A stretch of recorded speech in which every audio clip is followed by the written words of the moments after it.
బాలకృష్ణ 100వ చిత్రం గౌతమిపుత్ర శాతకర్ణిలో అసలు సిస్సలైన తెలుగువాడిగా గొప్ప దేశభక్తుడిగా కనిపించాడు.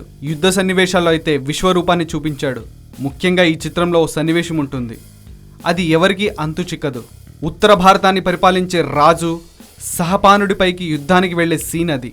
ఆ సమయంలో శాతకర్ణి కుమారుడు పులోమావిని సహపానుడు బంధిస్తాడు. అప్పుడు ఆ బాలుడిపై మెడపై కత్తి పెట్టి, శాతకర్ణిని సామంతుడిగా మారుతావా, బాలుణ్ణి చంపమంటావా అని అంటాడు సహపానుడు. ఇంకా సమయం లేదు మిత్రమా అని శాతకర్ణి డైలాగ్ శాతకర్ణికే చెబుతూ సవాల్ విసురుతాడు.